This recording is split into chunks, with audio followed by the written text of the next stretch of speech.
사무엘하 22장을 다윗의 승전가라 했습니다. 자신의 인생에 담겨있던 긴긴 터널을 지나온 다윗이 터널 끝에서 승전가를 부르고 있는 것입니다. 다윗은 이스라엘 왕으로 기름 부음을 받으면서 긴긴 터널에 들어서기 시작했습니다. 사울의 터널도 지나야 했고 압살롬의 터널도 지나야 했고, 무엇보다 더 자신을 가장 힘들게 했던 다윗 자신의 터널을 지나면서 승전가를 부르게 된 것입니다. 오늘 말씀을 듣는 가운데 또 이 말씀이 능력이 되어서 우리 사랑하는 성도님들 삶의 현장에서도 언젠가 더 분명한 승전가를 부를 수 있기를 주님의 이름으로 축복합니다. 오늘 다윗의 승전가 가운데 보여지고 있는 다윗의 삶의 원리를 보려고 하는데요, 그 처음 다윗은 믿음의 사람이었습니다. 다윗은 정말 대단한 사람입니다. 물론 시작은 미약했습니다. 목동이었고 핫가톤이었고 말입니다. 그러나 다윗이 얼마나 대단했냐면요, 성경에 많은 사람들의 이름이 이렇게 소개되어지고 있는데요, 그 많은 인물들 중에 가장 많은 수의 이름으로 보여지고 있는 이름이 바로 다윗입니다. 아브라함도 전체 280번, 모세 812번, 다윗은 900번이 넘게 나옵니다. 성경 전체에서 다윗을 여러 가지 모양으로 소개하고 있지만 오늘 사무엘하 22장에서 소개되어지는 부분, 그 처음은 다윗은 믿음의 사람이었다입니다. 그가 믿음을 가지고 어떤 삶을 살아냈는가, 22장 30절에 보면 내가 주를 의뢰하고 적진으로 달리며 내 하나님을 의지하고 성벽을 뛰어넘나이다, 이렇게 고백했습니다. 다윗이 그 인생에 있어 넘어야 할 일들이 얼마나 많이 있었어요. 핫가톤이라 불리웠던 자신의 부족이라는 벽도 넘어야 했고, 아버지의 편견의 벽도 넘어야 했고, 골리앗의 장벽도 넘어야 했고, 사울로 인한 긴견 시련의 벽도 넘어야 했고, 압살롬, 아들 압살롬의 배반이라는 벽도 넘어야 했습니다. 놀라운 것은 그 한 장벽을 넘을 때마다 다윗은 오직 믿음으로, 그냥 넘었다가 아니라 그 넘는 과정 속에서 반드시 믿음이 믿음으로 보여졌다는 것입니다. 그 어떤 인간의 방식으로가 아니었습니다. 예나 오늘이나 성경시대나 오늘의 삶에서나 분명한 게 있습니다. 내 앞에 펼쳐진 장벽에 있어 장벽을 인간적으로 넘으면 간증이 될 수 없다는 것입니다. 그냥 내가 옛날에 고생했다가 지금 내가 이렇게 부자가 되었어, 이게 간증이 아닙니다. 내가 옛날에 내가 너무너무 문제가 많았는데 제가 지금 좋은 사람이 되었어, 단순히 이런 것이 간증이 아닙니다. 삶의 마디마디마다 하나님이 보여지는가? 하나님이 느껴지는가? 은혜였는가? 믿음이었는가? 내 이야기가 아니라 내 삶에 담겨진 하나님의 이야기가 간증이 되는 것입니다. 사랑하는 성도님들, 지나고 보니 다윗의 삶에 있어 지나고 보니 문제가 어떻게 해결되었다, 사울의 문제가 어떻게 해결되었다. 단순히 만약에 사울의 문제를 인간적으로 보겠다면 사울로 인한 간증은 없었을 거예요.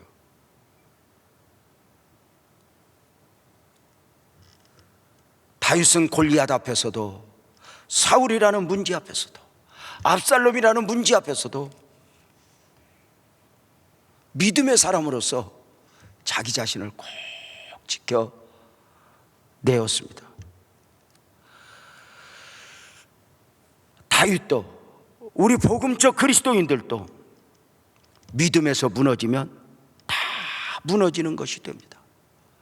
재산을 지키고 명예를 지키고 다 지켰다 해도 믿음에서 무너져 있으면 적어도 우리 복음적 그리스도인에게서 지키는 것이 지킨 것이 아니게 됩니다.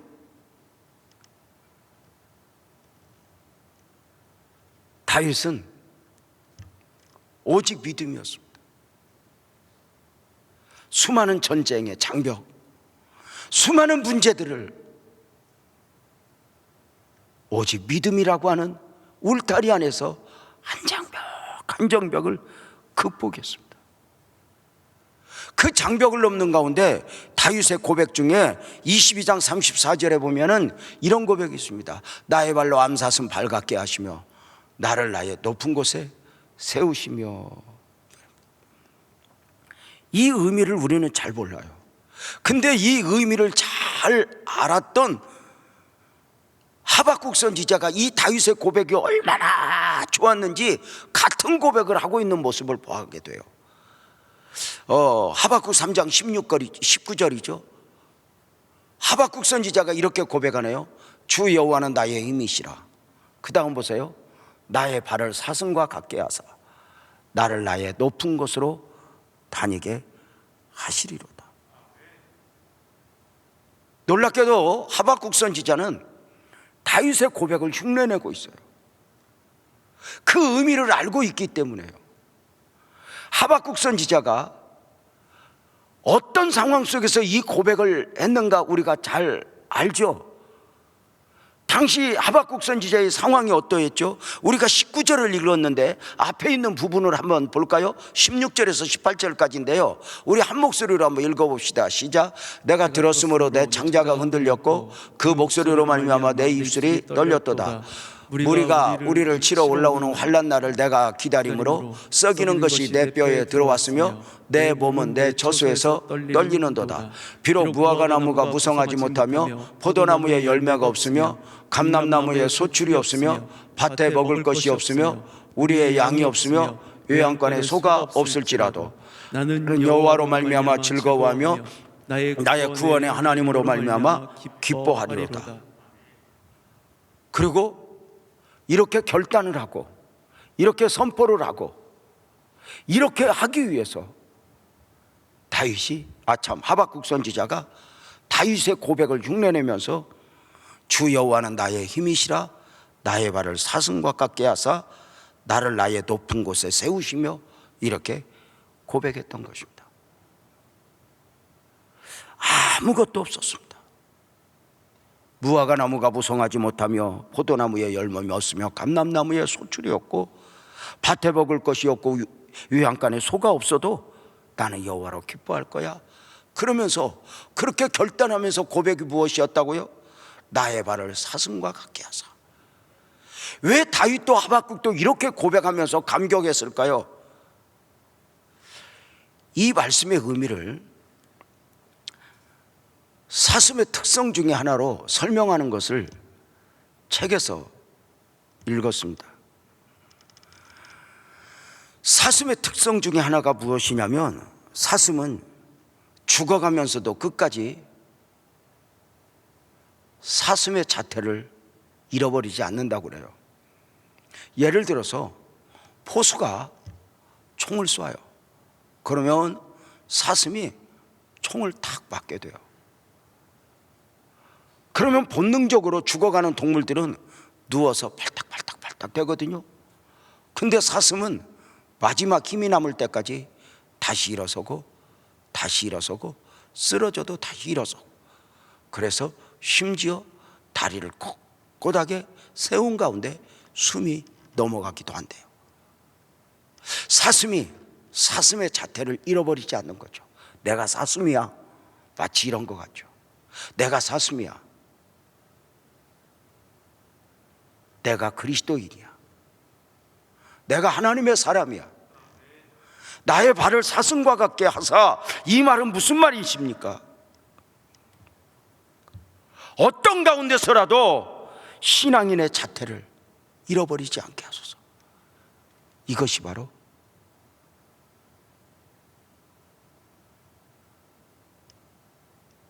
다윗의 고백, 하박국 선지자의 고백이었습니다. 우리가 믿음으로 산다고 말하면서도 억울하면 억울하다고 징징거리고, 힘들면 힘들다고 징징거리고, 손해보면 손해봤다고 징징거리고, 무슨 말 한마디 들으면 더럽다고 들었다고 징징거리고, 이게 아니라 그 모든 상황 속에서 나의 발을 사슴과 같게 하사. 하나님이여, 나는 하나님의 사람입니다. 그 어떤 가운데서도 비틀거리지 않게 하여 주옵소서. 목사는 목사로, 장로는 장로로, 권사는 권사로 자기를 지켜내고자 하는 몸부림이 있어야 되는 것 아닌가. 다시 말씀을 드립니다. 다윗도, 하박국 선지자도 그 최악의 상황 속에서 믿음을 놓아버리지 않기를 그 간절히 소망하는 가운데 그렇게 고백하는 것이요, 나의 발을 사슴과 같게 하소서. 이 말이 무슨 의미라고요? 하나님, 신앙인의 자태를, 사명자로서의 자태를, 목사로서의 자태를 놓아버리지 않게 하소서. 이런들 어떠하리 저런들 어떠하리가 아니라 하나님 앞에서 나는 누구인가, 누구여야 하는가 분명하게 정리된 가운데 믿음에서 무너지지 않겠습니다 하는 자기 고백입니다.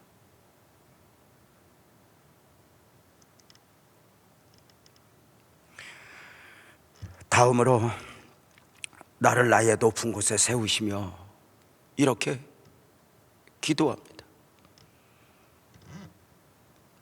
하나님의 결국을 믿노라고, 하나님의 결국은 승리일 것이라고 고백하는 것입니다. 아니, 다윗의 경우는 승리였다고 고백하는 것입니다. 어떤 승리였습니까? 22장 49절에 보면은 나의 원수들에게서 이끌어내시며 나를 대적하는 자 위에 나를 높이시고 나를 강포한 자에게서 건지시는도다. 이 말씀을 직역하면 세 가지로 정리할 수 있을 것입니다. 하나님은 나의 원수들로부터 나오게 하셨다고, 하나님은 나를 높이셨다고, 하나님은 나를 구원해내셨다고 말입니다. 다윗은 수많은 장벽들 앞에서 결코 인간적이지 않았습니다. 놀랍게도 다윗은 하나님의 결국을 믿는 믿음 가운데 시련이 올 때에, 문제가 있을 때에 하나님 아무 일 없게 해주세요 이렇게 기도하지 않았어요. 언제나 다윗의 영성은 딱 하나예요. 아멘 합시다. 더 큰 시련이 올지라도, 바로 이거예요. 더 큰 시련이 올지라도. 물론 우리가 복음적 그리스도인으로 살면서 내 삶이 평탄하기를 원하는 게 우리 모두의 갈망이에요. 우리 모두의 소원이에요. 그렇게 될 줄 믿노라고 우리가 외치기도 해요. 그러나 참 하나님의 사람은 내가 원하는 방식으로 좋은 일만 기대하지 않았어요. 사드락과 메삭과 아벳느고가 무엇이라 고백했죠? 그리 아니하실지라도. 이렇게 말입니다. 다윗은 어떤 사고를 가지고 장벽을 뛰어넘었어요? 더 큰 시련이 올지라도입니다. 지금의 문제 앞에서 쓰러지면 안 된다는 것입니다. 나는 더 큰 시련도 감당해야 할 사람이라고 말입니다. 다윗이 대단하고 훌륭해서가 아닙니다. 하나님을 믿는 믿음으로 그렇게 외치는 것입니다. 안타깝게도 우리는 벅찬 희망 속에 시작했던 2020년을 코로나19와 함께 헐떡거리며 여기까지 왔고,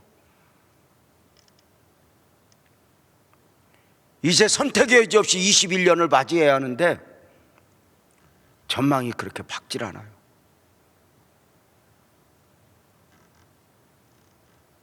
여러분의 목사가 2021년 코로나19가 없어질 줄로 믿습니다. 문제가 다 해결될 줄로 믿습니다. 별일 없을 것입니다. 이렇게 설교할 수 있으면 좋겠어요.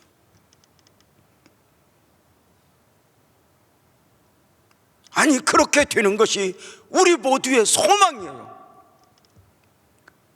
그럼에도 불구하고 다윗의 믿음을 근거로 하여 우리가 각오한다면 우리는 이렇게 고백하는 거예요. 지금보다 더 큰 어려움이 올지라도, 더 큰 시련이 올지라도 아멘합시다. 나의 발을 사슴과 같게 하사 나의 믿음이 무너지지 않게 하여 주옵소서. 이것이 다윗의 고백입니다. 더 큰 시련이 올지라도,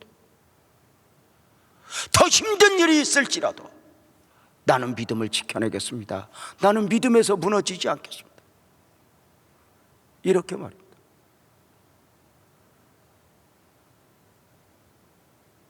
성도님들이 예배당에 오시지 못하고 있어요. 많은 분들이 염려해요. 우리 성도님들이 영상으로 예배하는 거 너무 편하고 습관이 들면 어떡하냐고요. 저도 염려했거든요. 그런데 기도하는데 하나님이 알려주시더라고요. 지금은 상황이 상황이니만큼 어쩔 수 없이 영상 앞에 있지만, 진짜 그들 안에 복음이 있다면, 진짜 은혜가 있다면, 진짜 예수님이 있다면 절대로 방에 앉아 있을 수 없다고요. 절대로 TV 앞에 앉아 있을 수 없다고요. 왜냐하면 지금은 영상으로 예배가 최선이지만 영상으로 예배가 최선이 아닐 수 있기 때문에요. 언젠가는.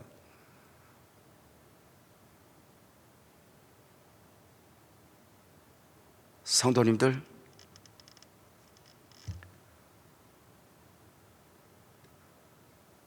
다윗이 사울의 고비를 넘고 압살롬의 고비를 넘으면서 가졌던 사고가 있어요. 시편 3편에 보면은 1000만인이 나를 둘러치려 할지라도, 한두 사람 정도가 아니에요. 1000만 명이 나를 죽이려 할지라도 아멘 합시다. 나는 두려워 아니하리로다. 다윗이 강한 게 아니에요. 함께 하시는 하나님을 믿는 믿음의 영성, 하나님을 믿고 그렇게 선포하고 외치는 것이죠. 2021년을 준비하면서 경기 전망이 좋아서 코로나19 백신이 나와서 소망을 갖는 게 아니에요. 최악의 상황 속에서 더 큰 시련이 올지라도 우리 주 예수 그리스도를 믿는 믿음으로 소망하는 것이죠.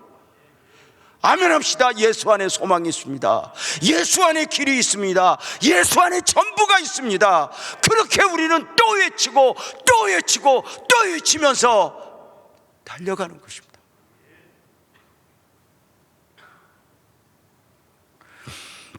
하박국 선지자가요, 다윗의 고백을 이렇게 빌어서 그렇게 했더라고요. 성도님들의 경우 성경의 많은 고백들 가운데 참 그 고백이 좋아서 나 자신의 고백으로 삼은 말씀이 있다면 무엇입니까? 아마도 바울의 고백을 우리는 가장 많이 흉내내지 않나? 바울의 고백 가운데 우리가 담고 있는 몇 말씀만 한번 보면, 고린도전서 15장 10절에서는 그렇게 말했잖아요. 내가 나 된 것은 하나님의 은혜로다. 된 것은 하나님의 은혜로다. 이 말씀이 어디에 있는지는 몰라도 나의 다 된 것은 하나님의 은혜로다, 이거 모르는 사람이 있다면 하여튼 예수는 믿을지 몰라도 교회는 안 다니는 사람일 수 있어. 너무너무 좋죠. 나의 다 된 것은 하나님의 은혜로다. 놀랍죠. 갈라디아서 2장 20절에서는 그 바울의 고백 중에 내가 사는 것은 내가 사는 것이 아니요 내 안에 그리스도께서 사신 것이라. 이 바울의 고백이 우리의 고백이기도 해요. 사도행전 20장 24절에서는 내가 달려갈 길과 주 예수께 받은 사명 곧 하나님의 은혜에 복음을 증언하는 일을 바치려 하면 나의 생명조차 귀한 것으로 여기지 아니하노라. 이런 고백을 흉내낼 수 있다면 복이 아닐까? 아세요? 예수님의 십자가에서 그 대속의 죽음을 죽으셨던 모습을 스데반이 흉내냈던 거.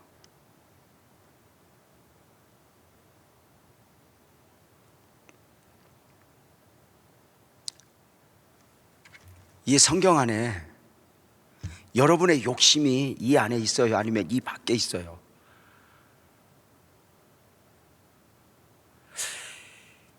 우리의 욕심이 이 밖에 있으면 우리를 빨리 당겨서 이 안에서 찾아야 돼요. 이 밖에 벗어나면 이게 위험한 거거든요. 아무리 포장해도요. 두 번째 다윗은 우리가 너무 잘 알고 있는 대로 성령의 사람이었죠. 극심한 시련 가운데 다윗의 소원이 무엇이었죠? 어쩌면 그 다윗의 소원 속에서 한 해를 마무리하고 또 한 해를 맞이해야 하는 우리의 기도 제목을 보게 되는 것 같아요. 시편 51편 10절 12절에 보면 10절 하나님이여 내 속에 정한 마음을 창조하시고 내 안에 정직한 영을 새롭게 하소서. 11절 나를 주 앞에서 쫓아내지 마시며 주의 성령을 내게서 거두지 마소서. 12절 주의 구원의 즐거움을 내게 회복시켜 주세요. 이것이 이 밤에 어쩌면 우리의 기도 제목이 되어야 될지도 몰라요. 이렇게 해요. 하나님 내게 정직한 영을 새롭게 해주세요. 주의 성령을 내게서 거두지 마세요. 주의 구원의 즐거움이 내게 회복시켜 주세요. 이렇게요. 우리가 처음 구원의 은혜를 입을 때 이것이 큰 기쁨의 좋은 소식이었어요. 이것보다 더 귀한 감격, 기쁨, 은혜는 없었어요. 저는 어릴 때부터 교회를 다녔어요. 그리고 청년 때 인격적으로 주님을 만나는 순간 저는 그 은혜가 얼마나 좋았는지, 그 은혜가 얼마나 감격이었는지 저는 한 석 달 동안 한숨도 자지 못한 가운데 하나님의 은혜를 깊이 누렸던 적이 있어요. 이 기도는 아무나 하는 게 아니에요. 하나님 물질을 회복시켜 주세요. 하나님 우리 가정 회복시켜 주세요. 이런 기도 다 있지만 이 구원의 즐거움이, 구원의 감격이 내 안에서 살아나게 하소서, 내 안에서 회복되게 하소서, 이것을 이렇게 구한다면 이미 그는 그 구원의 즐거움, 감격을 경험한 사람이 아닐까?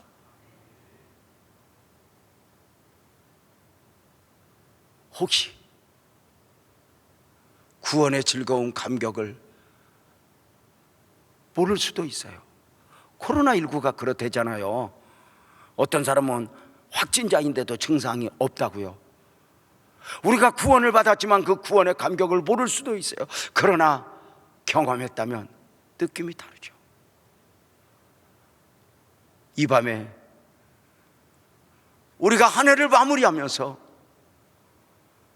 또 하나를 맞이해야 할 사람으로서 세 가지, 하나님이여 내게 정한 마음을 창조하고 하시고 내게 정직한 영을 주옵소서, 내게 성령을 거두지 마소서, 주의 구원의 즐거움이 내 안에서 회복되게 하여 주옵소서, 주님의 은혜가 내 안에 회복되게 하여 주옵소서, 주님의 성령이 내 안에서 회복되게 하여 주옵소서. 세상의 모든 것들이 나를 정복하고 나를 지배하지 못하게 하소서. 갈망할 수 있는 복된 은혜가 있기를 주님의 이름으로 축복합니다. 다윗은 성령 안에서 하나님을 느끼며 살아갔습니다. 사무엘하 22장 40절에 보면 이는 주께서 내게 전쟁하게 하려고 능력으로 내게 띠띠우사 일어나 나를 치는 자를 내게 굴복하게 하셨으며, 이렇게 말합니다. 다윗은 하나님이 주신 힘으로, 하나님의 능으로 모든 전쟁을 감당했습니다. 다윗이 이렇게 전쟁에, 적진에 담을 뛰어넘어갈 수 있었던 이유가 무엇인 줄 아세요? 다윗은 영적으로 다 하나님의 느낌이 있었어요. 하나님을 느끼며 살아간다는 것이 얼마나 축복인 줄 아세요? 우리 복음적 그리스도인으로서요, 하나님에 대한 느낌이 없으면요, 예배도 의무가 되고 기도도 의무가 되고 봉사하는 것도 의무가 되고요. 그렇게 의무가 되면요, 어느 정도까지 기분 좋을 때까지는 하다가 어느 순간부터는 펌프가 이렇게 역으로 뿜어버리듯이 내 안의 것이 다 드러나 버려요.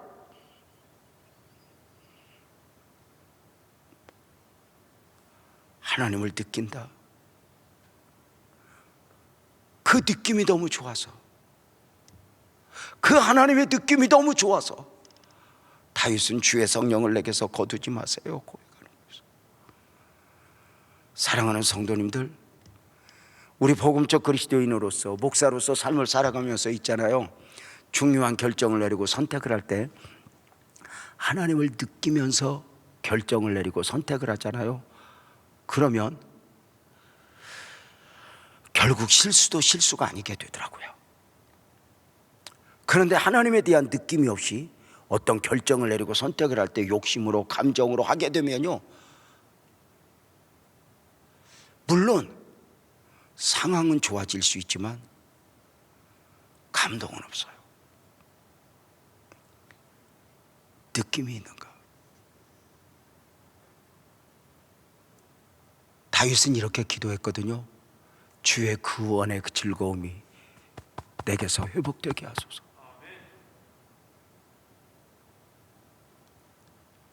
그 하나님의 은혜가 우리 성도님들 안에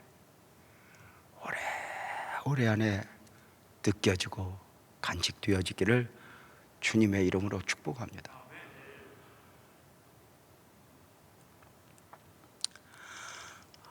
목사님 한 분이요, 성도들과 함께 제주도 여행을 갔대요.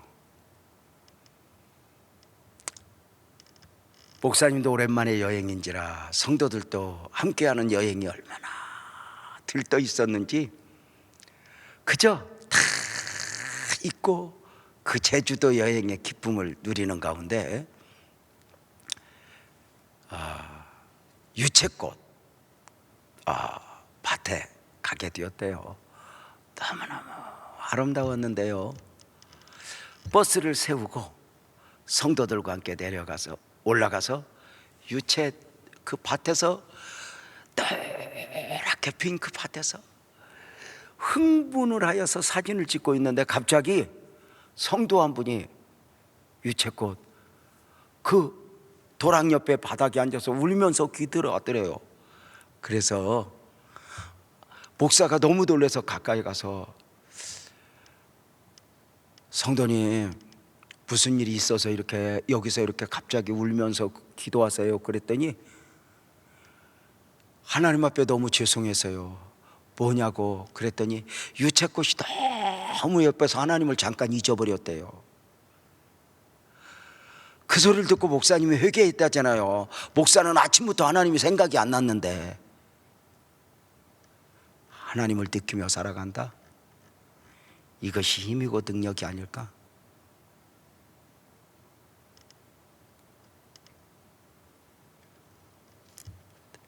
다윗은요, 또 하나 22장 41절에서 보면 이렇게 고백도 해요. 내게 나를 미워하는 자를 끊어버리게 하셨으며, 이 말이요. 다윗은 종종 원수를 이야기해요. 다윗의 원수가 누구죠? 사울, 압살롬, 다른 나라의 적장들. 놀랍게도 다윗이 말하는 원수는요, 거의가 자기 주변에 있었어요. 다윗을 위하는 사람들. 문제는 인간적으로 위하는 사람들 말이에요. 좀 더 영적이기를 원하는 다윗에게 있어 함께하지만 인간적인 사람들, 예를 들어서 사울의 문제를 다윗은 끝까지 믿음을 지키기를 원하는데 인간적으로 해결하자고 하는 장군들 말입니다. 그 앞에서 자기 자신을 지켜내는 거 쉽지 않았죠. 마태복음 16장에 보면은 십자가의 길을 말씀하시는 주님 앞에서 베드로가 말리죠. 그 말리는 베드로 앞에서 주님의 말씀이 무엇이었죠? 마태복음 16장 22절 23절에 나오죠. 베드로가 예수를 붙들고 항변하여 이르되 주여 그리마옵소서, 이 일이 결코 주에게 미치지 않을 것입니다. 예수께서 돌이키시며 베드로에게 이르시되 사탄아 내 뒤로 물러가라, 너는 나를 넘어지게 하는구나. 사랑하는 성도님들, 다윗은 믿음의 사람으로, 다윗은 성령의 사람으로 그렇게 삶을 살아내는 가운데 다윗을 의외로 힘들게 했던 사람들은 사울도 압살롬도 아니었어요. 그 문제들 앞에서 인간적 반응을 보이자고 하는 사람들이었어요. 오늘 이 밤에 이렇게 고백하지 않을래요?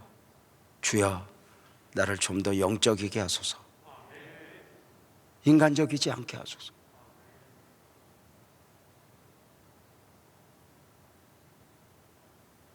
어떤 인간적 결정을 하고 나면, 인간적 욕심이 내 안에 들어와 버리면 미칠 것 같잖아요. 답답하잖아요.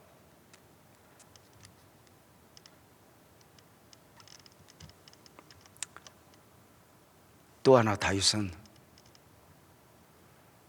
다윗 될 수 있는 절대 원리였죠. 다윗은 회개의 사람이었어요. 성경에 다윗에 대한 표현이 참 많아요. 다윗을 이렇게 말하고 저렇게 말하고 저렇게 말하고. 그 다윗에 대한 표현들 가운데 가장 명예롭게 자리를 잡은 것은 아마도 마태복음 1장 1절이 아닐까? 아브라함과 다윗의 자손 예수 그리스도의 계보라, 이렇게 말입니다. 아브라함과 다윗의 자손 예수 그리스도의 세계라. 새 나라, 새 역사, 새 창조의 역사가 시작되는 것이죠. 율법에서 복음으로, 그리고 제사장 나라에서 하나님의 나라로. 엄청난 선포죠. 그 하나님 나라의 시작을 알리는 선포에서 성경은 아브라함과 다윗을 이야기하고 있어요.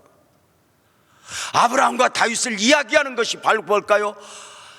새로이 시작되는 새 나라는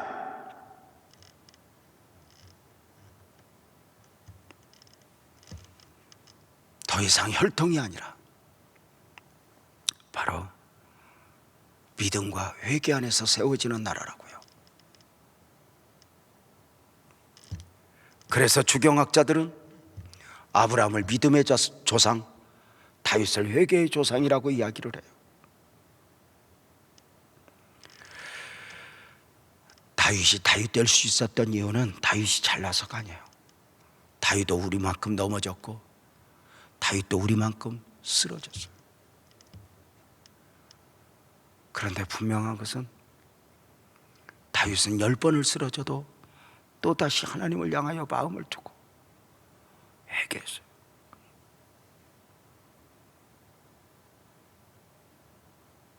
진짜 은혜는 회개하게 하잖아요. 아시죠?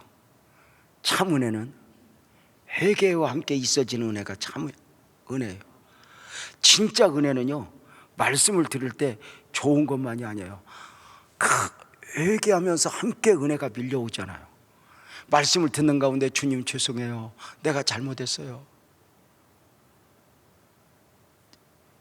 지난 주일 성도들이 오시지 못한 가운데 우리들끼리 예배했잖아요.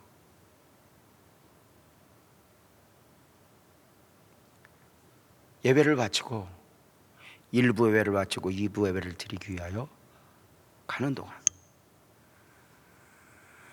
우리 교역자는 아닌데 몰래 와서 예배를 드리고 가는 분이 있었어요. 가면서 저를 보더니 엉엉 울어요.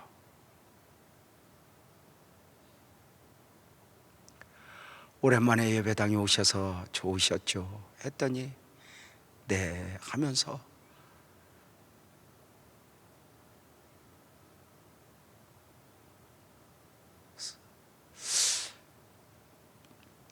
성탄을 기다리는 영성에 대한 말씀을 시므온은 의로운 사람이었다, 경건한 사람이었다, 이스라엘의 위로를 기다리는 자였다, 성령의 사람이었다 하는데 자기 자신에게 그 모든 것이 어느 날부터인가 메말라 있다고요.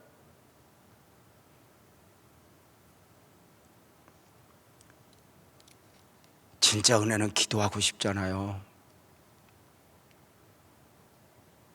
무엇보다도 진짜 은혜는요, 결단이 있잖아요. 결단이 없는 예배는 예배가 아니라는 거 알죠?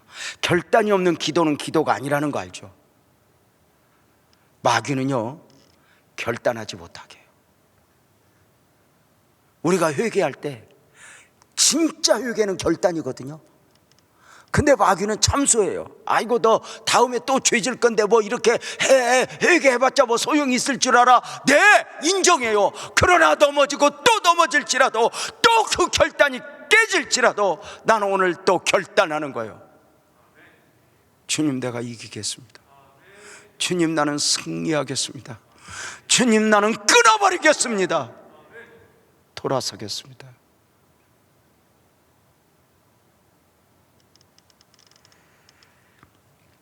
(2020년)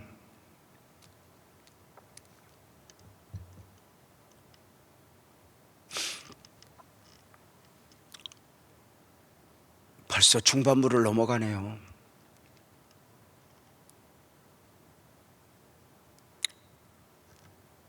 그냥 마무리하지 말고 무엇인가를 결단하며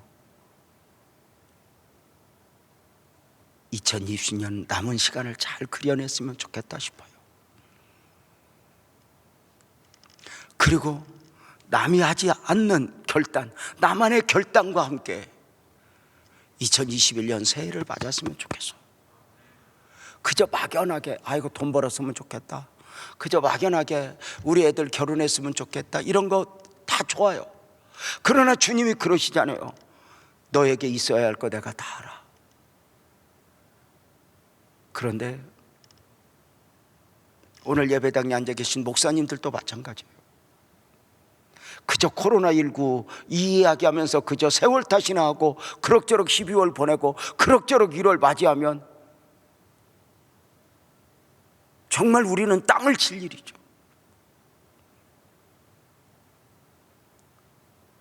오늘 나는 누구여야 하는가? 나는 무엇으로 사는 사람이어야 하는가? 사랑하는 성도님들, 2020년 남은 시간 동안 여러분은 누구였으면 좋겠습니까?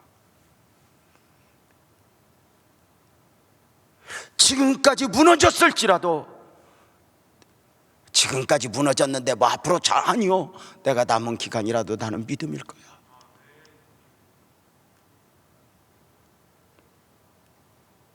남은 기간 주님을 기쁘게 하는 사람으로 시간을 보낼 거야.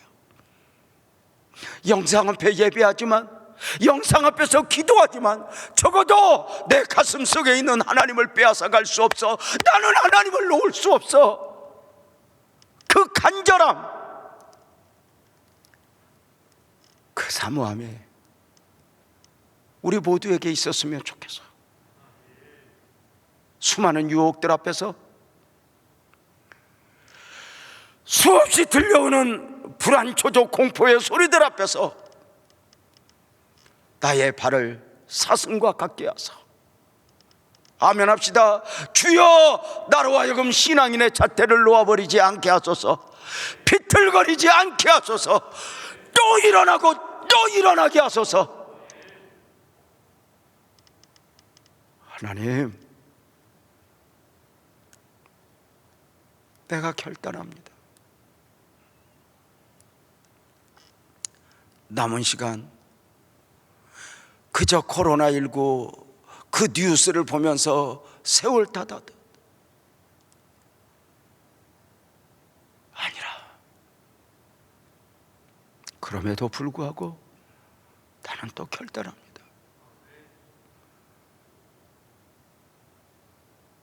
다윗은 믿음의 사람이었네요. 다윗은 성령의 사람이었네요. 회개의 사람이었네요. 다윗이 대단한 게 아니에요.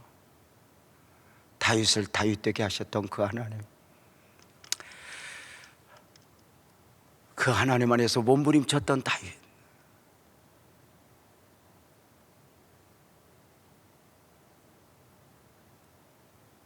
아까 설교할 때 그런 이야기 했어요.